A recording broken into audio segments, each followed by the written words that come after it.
Hey there friends, welcome back to my Flosstube channel. My name is Liz, my company is Hello From Liz Mathews, and I am excited to spend some time with you today on Saturday, March 30th, 2024. This is Flosstube episode number 89, wowza.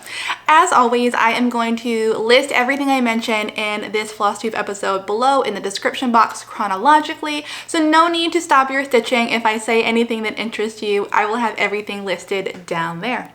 I've got just a bit of news for the community, some shopping news. I have to tell you about my little getaway with Annie. That was Tuesday to Wednesday night. It was so good. I have some WIPS. I actually have 4 WIPS to show you. That's kind of like an all-time high for me, you know, and this has only been a week. It's only been a week since my last video, so pat on the back for me. I am really happy to be back with you. And then I've got a stash of my most favorite Nashville needlework releases from the entire design community. I thought I would share those with you. I love seeing that sort of stuff, so I thought that you might too. So let me go ahead and dive into the stack of papers that I have in front of me. Of things I wanted to mention to you. First and foremost, my mom is Kathy Barrick. She is a needlework designer. She is uber talented, and she had a collection of, I think, 7 new designs for Nashville Needlework Market that happened back in March. Her designs are now available as PDFs on her website, which I will link below. Go get them. If you are an international stitcher, if you're a digital stitcher and you've been waiting, they are out now. Get them while they're hot. They are so, so good. I also just made 2 purchases this morning, so I brought the receipts because I didn't want to forget to tell you. One is the Lowry stand extension bar. I bought the extension bar from Letistitch. When I talked about it in my last video, a lot of the comments were from people who were interested in the Lowry stand but hadn't quite purchased it. And you guys, don't wait. Don't wait, it's really, really so good. I'm not gonna talk your ear off about it again because we did that in the last video, but Letistitch has restocked. They were out of stock of several colors because you can get this in I want to say 15 different colors, but I just saw that they are restocked on several of them, so the time is now. And in fact, as soon as I posted my last video, I went to try to buy the extender bar and it was sold out, and I was like, oh, why did I wait? So the extender bar just elongates this so that my Q-snap can be a further distance from the support frame. So it's on its way to me now. Letistitch has lickety split shipping, so it won't take long. But I can't recommend this enough. One of the questions I got in that last video, and my friend Annie also mentioned it to me because she had a solution that I did not think of. I was telling her the only thing I didn't like about the Lowry stand was that in order to tie off my threads or to start a new thread, I had to undo the clamp and remove the Q-snap entirely. Love how I pop in my head through here for you. And she said, no, you don't. All you have to do is loosen this and rotate. And I was like, of course, how did I not realize that? And I saw that some people mentioned that in my video last time, so I thought I would share the update and the news I had from Annie with you. Just rotate. No longer will I be unclamping and removing the Q-snap. So super, super excited to get that extender bar, and if you have been thinking about it, now could be the perfect time. Also, there is a little update that I want to share with you from my friend Kari of Tiger Lily. She has a Flosstube channel here, and hopefully you are following her.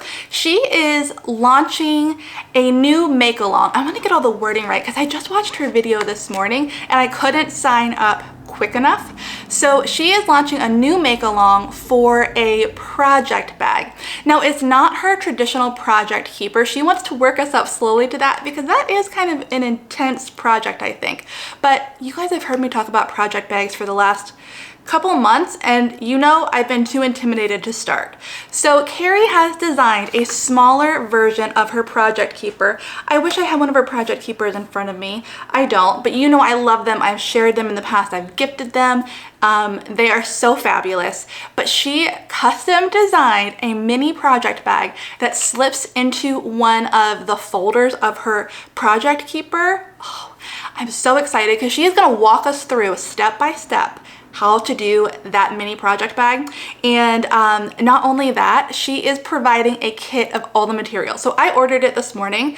In addition to the kit that includes the fabric, I also ordered 2 essentials kits, which give you more supplies for making your own in the future, because I know once I know how to do it and Kari walks me through step by step, I'm gonna be like off on my own, like bag after bag after bag, I really think. So I am super excited that she is hosting that, because I just want like someone to hold my hand. And there's something about this project bag that feels very doable as compared to jumping in headfirst to a portfolio with vinyl and folders and compartments and all of that stuff. I'm just not ready for that. So I tend to not be somebody who's great at doing things that I know that I can't do perfectly the first time.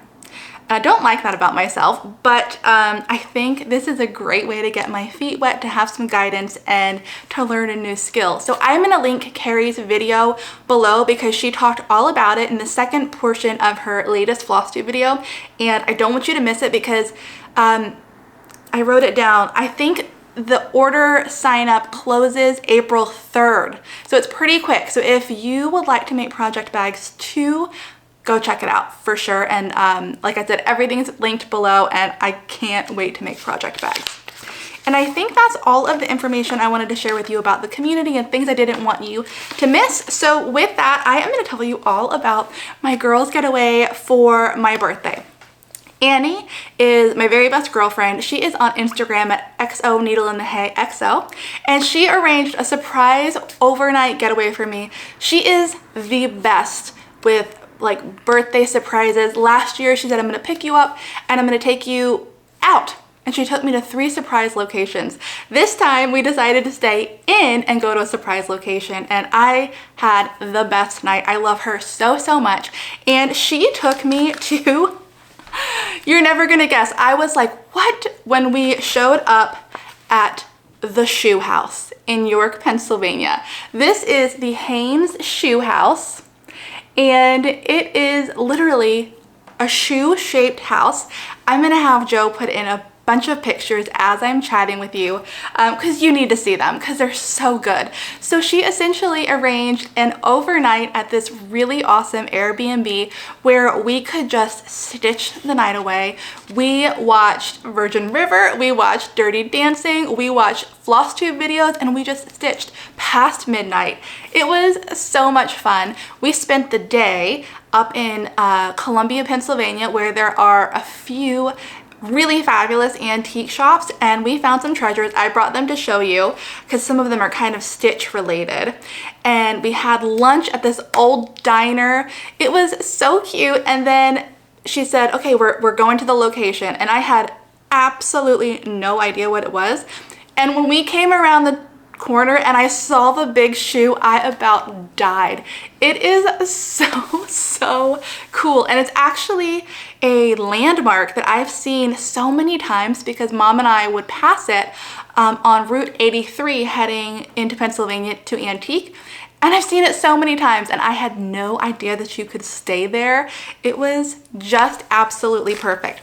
In the pictures, you will see that there is a rec room at the bottom of this shoe, and there's like an L-shaped couch with a TV hooked up to Netflix and all the things, and a full kitchen, and we just snacked and stitched and lounged in our comfy clothes all night. And I wish that we could do it every night because I just had the very best time. A little bit of history about the Hanes house. It was built in 1948 by Mullen Hanes, known as the Shoe Wizard of York. Essentially, it was a big gimmick. What I've read is he was a big eccentric character. It was kind of over the top and went out and did some wild things to promote his shoe business, which was thriving, and building this shoe house was one of them. It has been an ice cream parlor. It has been a location for old folks to come and spend the night. At one point, he offered it to all honeymooners to stay free for a little bit, and there are 3 bedrooms on 5 different levels throughout the house. And like, it was just so cool. Not only did we get a night away, but to stay in such a fabulous location was a real treat. So if you are close to the York, Pennsylvania area, or if you are willing to drive, I can't recommend it enough for a little stitching getaway with your friends. Like, so good. There were a few pieces of merch in the house because I think it's only just been renovated to an Airbnb. Before, like I said, it was an ice cream parlor and you could take tours of it, because this brochure, which is pretty modern, has all of the tour information on the back of it. So there was some merch which Annie and I absolutely loved, and I think we got one of everything. There is a vintage postcard which I had to get for my bulletin board just as a memory. There was a bag with the shoe house on it, and Annie and I had the same idea. I think what we're gonna do is cut the bag apart when I'm ready, when I have made a project bag or two, cut the bag apart and use the shoe like printing as an inset in a project bag. Will that ever happen? I don't know. Maybe I'm just better off using this as a bag, but I couldn't resist the shoe bag. And then I also picked up a couple other things which are actually stitching related. Let me show you. This is just gonna be an ornament of the shoe house. But this is a little enamel, no, it's not enamel. It's a pin, and I am gonna transform this into a needle minder. I don't use needle minders in my stitching, but I collect them, and I love having needle minders that are tied to a memory. And this is perfect. So I was really happy that those souvenirs could kind of be transformed into cross-stitch like products, because so much of the focus of our getaway was cross-stitch. So it was so good. It was really so good. I wish we could do it all the time, but it was such a special way to spend my birthday. So thank you, Annie, so much. I loved it, and I love you. Okay, you want to hear about what I have been stitching on? Also, I need to tell you about what I plan on bringing to my dad's. I leave tomorrow to go back down to West Virginia to spend about a week down there with him, so I need to pack a stitching bag. We'll talk about that next time, I guess, because I haven't figured that out. I do know I want to kit up fanciful flowers and stitch on this. It looks like so much fun to stitch. This is the monthly exclusive design in my membership, and I just love the color palette. So I think I'm gonna go ahead and pull the threads and pick some fabric and get this fully kitted to take to my dad's. So that'll be a new start. That's about as much as I know about what I'm taking. I'll probably take some of the things I've been working on. So let me go ahead and show you. First up, we have Sun Soaked. I keep this in my Tiger Lily mini portfolio. If I could learn how to make these, that would be a dream. This size is so nice for travel. And inside, open, there's a vinyl like zipper pouch, and then a spot for all of my bobbinated threads, because I am a bobbinator, and this is just like a go anywhere size, and I love it. So I did actually get some stitches in on Sun Soaked. This is an upcoming general release for Hello From Liz Mathews. I plan on having this out in June. So let me give you a close-up. This was formerly a membership exclusive, and all of my membership designs eventually become a general release. And this is coming out in the summer release collection that I have planned. So I am just to the fill-in portion. You can see I'm really getting there. Just a couple more sides get filled in fully with a crew, and it'll be done. So hopefully, I should take that to my dad's. This is great, like mindless stitching. And if I can get that done, I can get an FFO under my belt like ahead of time for a general release. Who am I? I don't know what that would even feel like to be so prepared. I just don't know. We'll see. Next up, I have a new start, and this is something that I told you I was bringing for my girls' overnight trip with Annie, and I did, and I put some stitches in it both there, and I worked on it 2 nights ago at home. And the pattern that I told you I was stitching is the Letistitch Regent Street pattern. Let me show you. This is London in Christmas, at Christmas time. And I have been anxiously wanting to stitch this, and I started. You can see it's not gotten very far, but it is started. So I actually start in the bottom right hand corner because I really like to stitch upwards and to the left. So I always stitch in the bottom right. So it's over here, really. Not much to see here, but there's a start. And that's something. So I'm really happy that I got a needle going on this.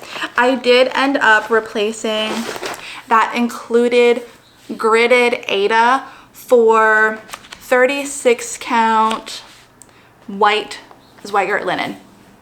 It's just my preferred fabric, and because this is absolutely full coverage, there is no fabric showing through, I just decided to go with white. What I'm really liking about this Letistitch piece is that everything is a full stitch. There's no half stitches, which is really kind of unique. Most of the other kits I've been doing and working on have had half stitches. So everything's a full stitch. It does get some straight stitches and some French knots at some point way down the line, but it's really nice to just know that everything is a full cross stitch. So that's my progress on that. Add it to the WIP pile. I don't know that I'm bringing this with me to my dad's, but maybe. We'll see. Like I said, I haven't figured that out yet, but that is Regent Street. I also put some stitches in on the Dimension Sal. Now, this is not a video where I give a new assignment for the Dimension Sal that I'm posting. I give instructions and assignments every 2 weeks, and I was here last week and I gave a new set of instructions. So this is not the video for that, but I did want to get some work in on it. This is the Dimensions Petite Kit Coffee Shoppe. And I'm trying to work a little bit ahead of the instructions I give because I like being able to show how far I would like people to get. So I did do some work, and I'm not going to talk to you too much about what it is, but here is what it looks like now. And if you are really interested, I can tell you what the next set of instructions are, but you can also just kind of infer for yourself. Very, very few stitches got added to this, but it was really fun to work on. Annie is participating in the Sal, and she is almost done. I know what she means when she says she couldn't put it down and she just wanted to keep going every time I gave a new assignment, because she is nearly done and it's so good. I wish I could show you hers. Look on her Instagram because it's there, but she brought hers to our overnight too, and seeing hers really made me want to just keep cruising along and not put this away. But I did, because I'm trying to be a good Sal host. But for all of you who just like took off with it, I totally get it. So I keep this in my Como Stitches bag. And next week I will have the new portion explained that I am currently stitching now. Okay, I have just one more WIP for you, and this is what I asked your opinion on and what we talked about in my last video. And it is a kind of a commemorative ornament stitch that I wanted to do for our girls' night away. I just love having personalized sentimental ornaments on my tree, so I knew I wanted to make one for my little getaway with Annie. And in the last video, I asked your opinion on what Prairie Schooler chart you thought I should start, and I made a choice, and it might surprise you because it's not one that I said it was probably gonna be.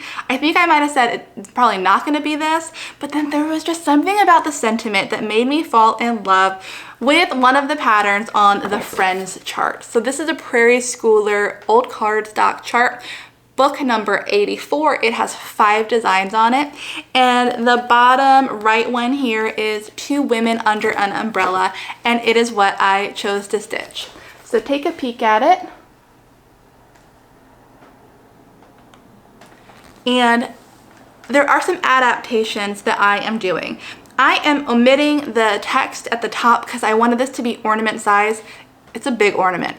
I thought it'd be a little smaller, but that's only because I didn't do the math and figure all of that out specifically. So I am just doing the portion with the sun and the shade and the ladies under the parasol down there. And I have a good start on it. Let me show you, and then I'll tell you how I am personalizing it. Here we go. I am stitching this on 36 count overcast linen by Cedar River Linens. Jody of Cedar River Linens has the most beautiful collection of linens. I love the colors so much, and anytime that I am stitching something for me personally, it's always my go-to fabric because it's so pretty. I don't believe, and I hope this changes in the future, that Jody is selling to shops right now because I would be using it so much more, but I like you to be able to get the fabric that my models are stitched on, so for that reason, I've just been using it for my personal stitching. So this is Overcast by Cedar River Linens in 36 count, and this is my progress on my little friendship piece for me. There you go. I feel like that's some really good progress. That is, the top gets filled in with a parasol, so it does end up being a nearly circular finish, but as you can see, it's bigger than I thought. That's okay. Maybe it'll feel smaller when I FFO it. And let's see here. Nope. There. I did change up some thread colors. I just chose my own for the flowers. This was a case of running out of time, so I couldn't go get the called for threads, and also just feeling like I was gonna take some artistic liberties in picking the colors, which is not typical for a Prairie Schooler chart for me. I usually stay very true to the called for colors, but for some reason with this one I felt comfortable doing that. So I picked my own 2 colors for the flowers, and then I'm also going to do some personalization and customization with the 2 ladies under the parasol. So Annie is going to have a black dress on. I am going to have a dress that's a dark teal blue green color, and then I'm also matching our hair colors and our skin colors to be exactly authentic to who we are, and then I'll also put our initials below. So that is my progress on that. I don't think it will take too terribly long to stitch, and I think I will bring that with me to my dad's because I really want to get this done so that I can get that FFO'd on the tree. It's April basically. I think I'll be just fine, but really I just don't want to put it down. So more progress on that to come, and I need to post that on Instagram. I have been so bad on Instagram lately. There's just only so much time and energy and capacity, and I miss Instagram. So I need to be better about that, and I will post that shortly. I'm looking here at the 2 things that I purchased when Annie and I were antiquing. I told you I was going to show you what they were, but I got 2 trims in one of the antique stores that I thought I could use for FFOing. How pretty is that? I love that triangular shape. I'm not exactly sure how I will use this, but it just seemed too good to pass up, and I have no doubt that this is all completely handmade, because things were back then, you know? And then I also got this big package of metallic thread. I'm sorry for the crinkling, but I, again, thought this would be perfect for FFOing things. Can you see that? It's actually all metallic, so it has kind of a crunchy, stiff feel to it, but it's really, really pretty. And to have something in that amount and that bulk is really cool. I think I paid like $12 for this, so a good FFOing find. That's kind of what I was on the hunt for the our entire day of shopping, but that's really all I found. I just had too many things in my head, and when I have too many things I'm looking for, I tend to find nothing. And then when I'm not looking for things, I of course find a billion things. So Anyway, oh, also in front of me, I meant to tell you this way back when I was talking to you about the Tiger Lily updates, is I shared these pens in my Market recap video because these were gifted to me from Kari at Market. They say a bunch of stitching phrases like happiness is handmade, stitching is my superpower, and life's a stitch. Well, I just found out through Kari's last video that these are in her shop too, and I wanted to tell you because they're just so much fun, so you can get those. And then, ooh, okay, this is so beautiful. This actually comes to me via my mom. Mom's friend Ramona made one of these for both she and I, and Mom brought it over to me yesterday, and I have to show you this. Look at this. So this is an ornament that will no doubt be going on my tree, and it features Mom's pattern North Pole, which Mom had made into gift tags, and then Ramona transformed the gift tag into this soldered, beautifully finished ornament. So let me give you a close-up. That's Mom's North Pole design. Look at the little charms at the bottom. They're all Christmas themed. There's a Christmas tree, a snowman, and a pearl. And this is so beautiful. Ramona, thank you for thinking of me when you sent these to Mom. I am so happy to have this. This will undoubtedly be on my tree next year, and it just makes me so happy. This is one of my favorite things that Mom has ever designed, and I love it. I love it. Thank you, Ramona. I really appreciate that. It's so beautiful. Okay. I have only one thing left to share with you. Then I need to get back in the kitchen. I have been cooking up a storm to bring freezer meals to Dad tomorrow. Yesterday, Mom came over and we made 3 pot pies and 3 macaroni and cheeses with chicken and bacon. So good. So I am making lasagna today from scratch. I don't know why I thought I should be making all of this from scratch. It's all like make your own sauce, make your own roux. None of it is easy, and I don't know what I was thinking because I definitely could have taken some shortcuts, but whatever. Okay, real quick, I have a pile of patterns that I purchased myself from Nashville Needlework Market. Actually, I purchased this pile of patterns from both Top Knot Stitcher and Lindy Stitches, and I let them do all of the picking up and sourcing for me. They just sent them to me. And these are all part of a giveaway in my membership, but I thought it would be interesting for all of you to see what my top most favorite patterns that were released at Market were. I love seeing this sort of thing, so maybe you do too. If not, no biggie. I will see you again in a week or 2. I'm really not sure. I will be at my dad's through next Friday when I like to film, so we'll see if I have anything that I want to share with you next Friday. It might be that I catch you again in 2 weeks, and again, that might just be my schedule moving forward through June, but we'll see. Anyway, these are all available as a giveaway. 1 pattern per giveaway in my membership, but you can sign up now if you're interested. Otherwise, let me just share with you my most favorite designs. I'm not taking them out of the package because these are giveaways, so I apologize for any glare in advance, and I'm gonna run through these really quickly, but I just loved all of these.